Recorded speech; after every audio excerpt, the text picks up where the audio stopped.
Well, we have got Damien and Franky talking about Volunteering Week, and it's a big week in Pembrokeshire, as it is over the rest of the UK, because our volunteers are the backbone of our communities, doing amazing things for amazing people. So, do you want to say good morning, guys?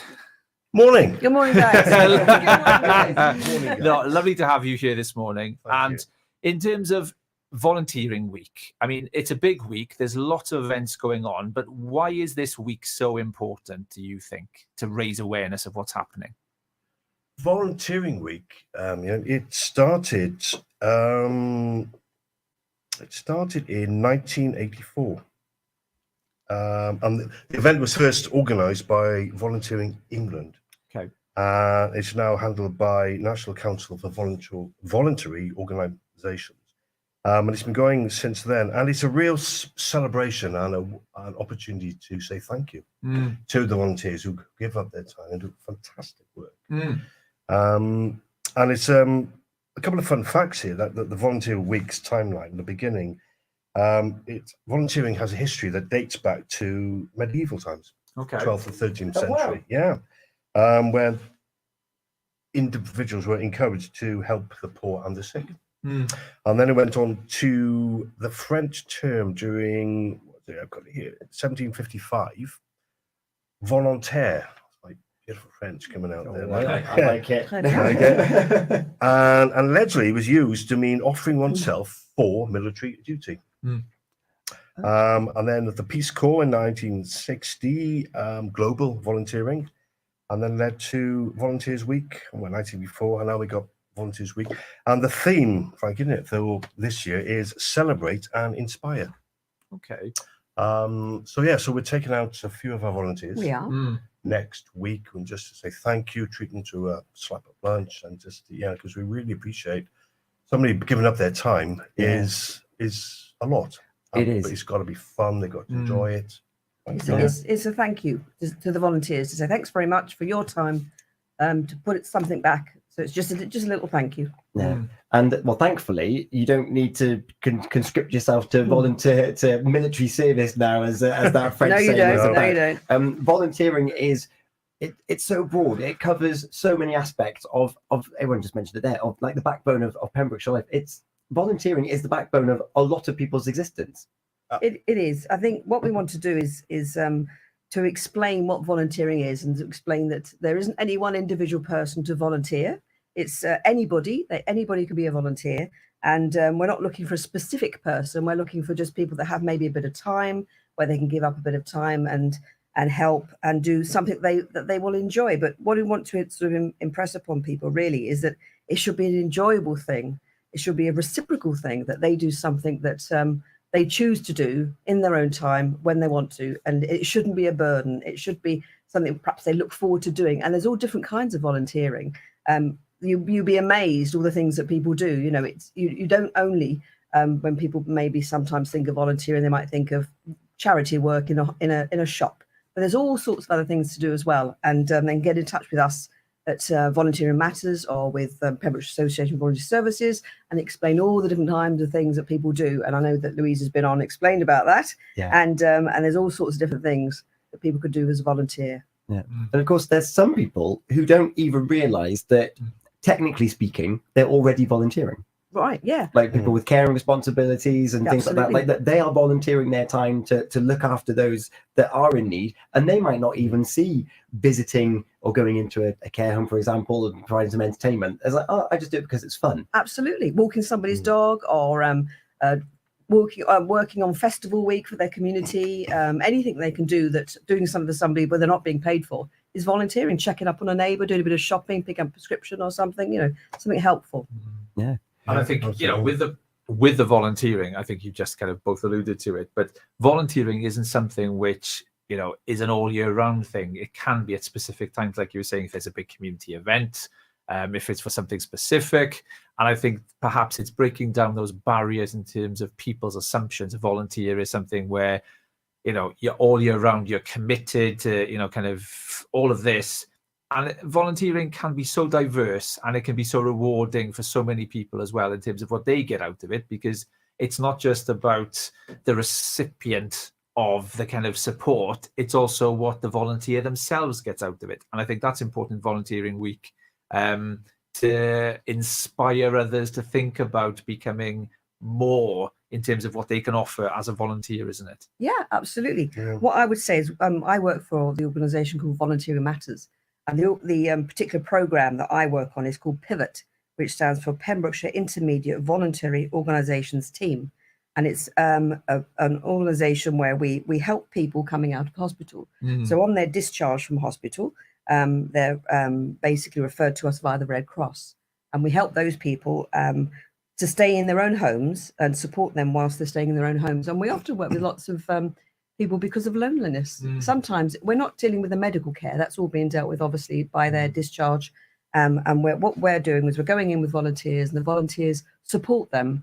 And it could be what we call befriending, which literally means it's someone to talk to. Often these people haven't got family around them. There's nobody else looking after them. People come in to see to their primary needs, but there's no one to talk to. You know, it's friendship, and it's good for them. It's good for the person going in.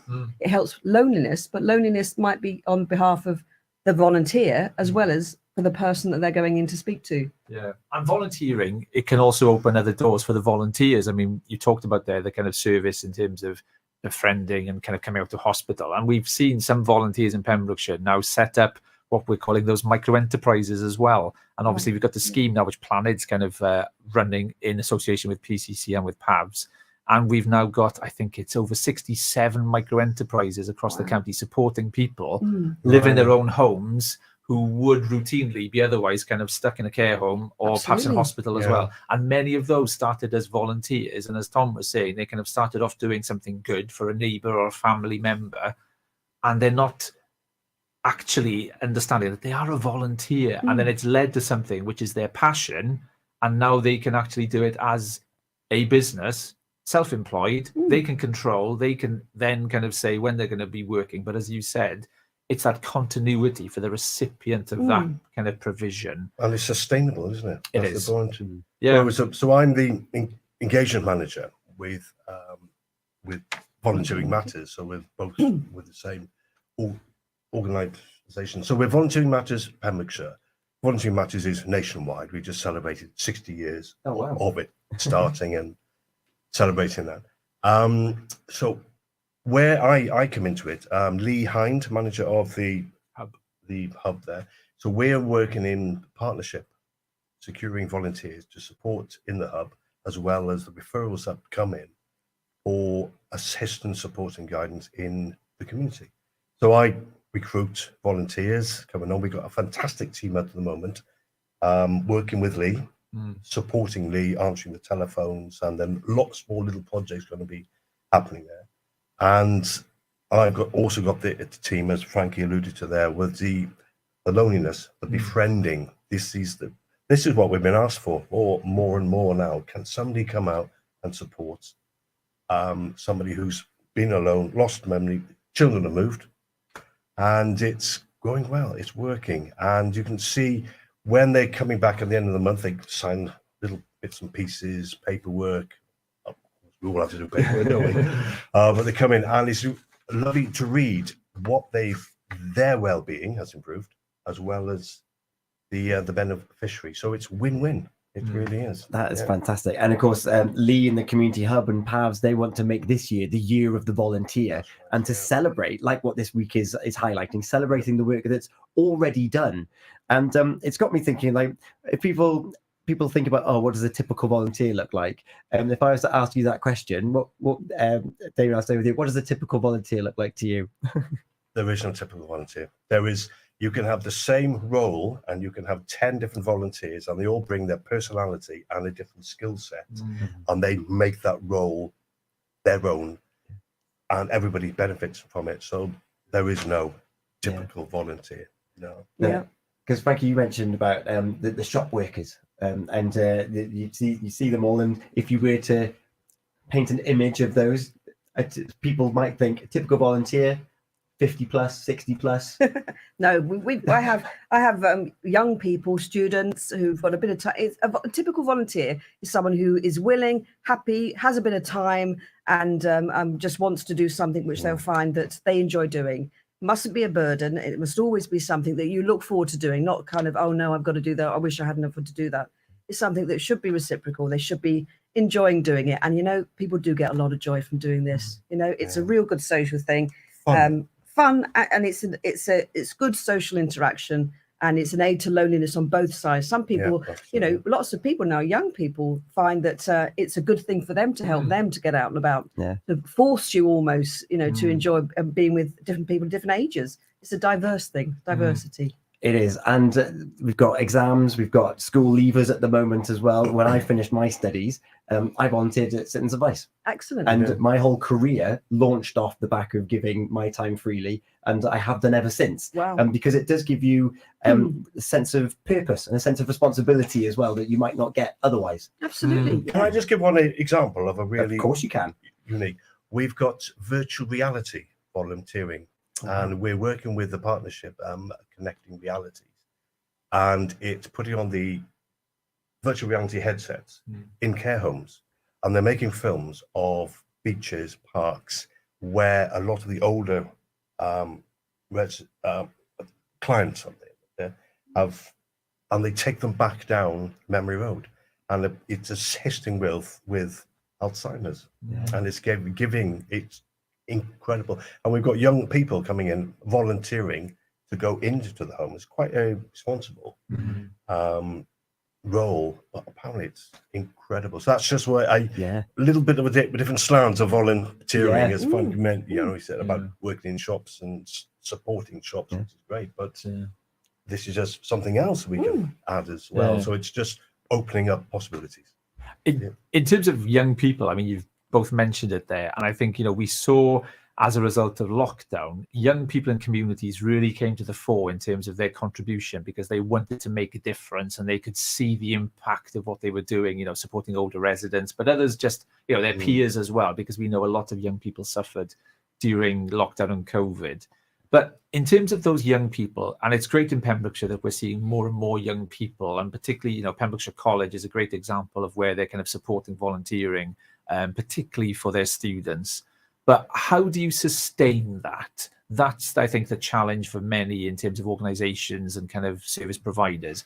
How do you keep those volunteers? I know you talked about the social interaction, the fun that they can have and the rewards, but it is a difficult thing, isn't it, to retain volunteers, particularly those kind of perhaps under a certain kind of age and a cohort. How do you do that? There is, I mean, the difficult age group is, and it's always been acknowledged, has been 16 to 25 to capture, because life is happening, isn't it? Everything's going on. They want to get out.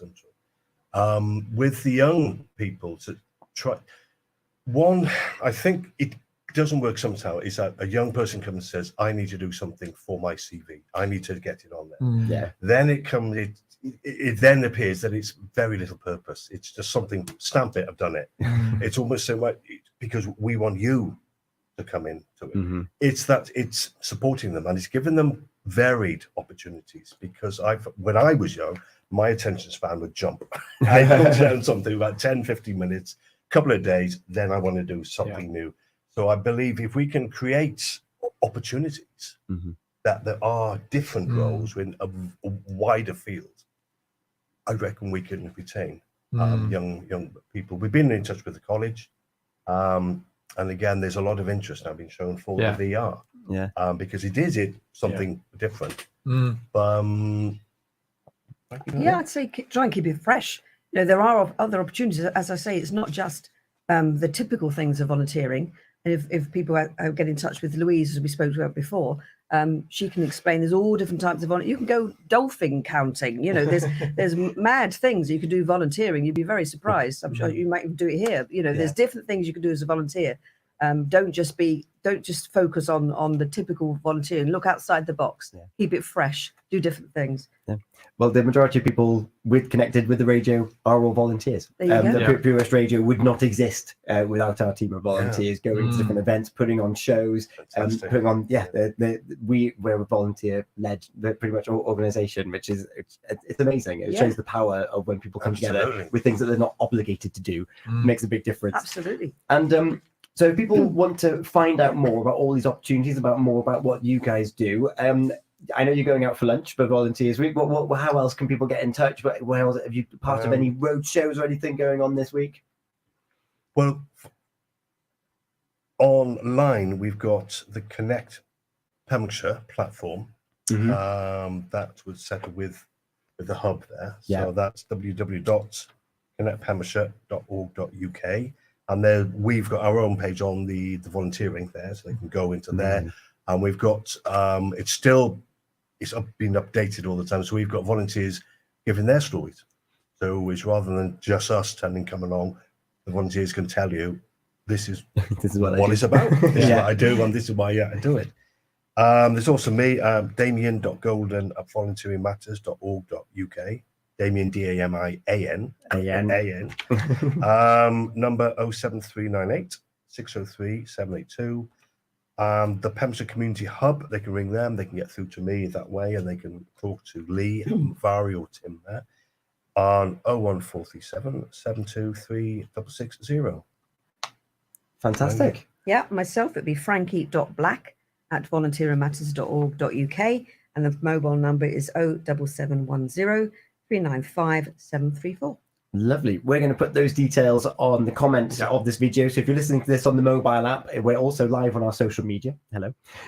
So we'll put all the details on there as well. If you want to listen back, we mentioned Louise from PAVS a few times during the course of the last couple of minutes. She took over the community hour last Sunday. You can listen back to that and about more of the year of the volunteer at purewestradio.com/catch up. And you can watch this interview back on our social media or on the catch up immediately after the show finishes. But in the meantime, thank you so much for taking your time and helping us kick off and launch Volunteers Week. Have a great week. Thank you. Have a great lunch. Lovely. And I hope that there's people watching this thinking, you know what, I've always wanted to try that. I wonder if there's an opportunity for me. Because if you approach it from that perspective, Absolutely. I want to do more with marine life. I want to do more on the mountains or with the Pembrokeshire Coast National Park. They've all got opportunities available. We do. So if you've got an interest and you think, I don't know how to get involved, get in touch with these guys and with the Community Hub. There's something out there for everyone. Thank you. You're very welcome. We are going to take a moment, and talking of volunteer organisations and people that help others, I was in Lampeter Belfry yesterday and met up with Emma. You did? Because they've opened the Wonky Donkey Cafe. The Wonky Donkey Cafe as part of their animal sanctuary. So tune in live on your smart speaker, on your mobile app, or online, and you'll be able to hear that interview. Damien, Franky, thank you so much. Thank you. Pleasure. Thank you.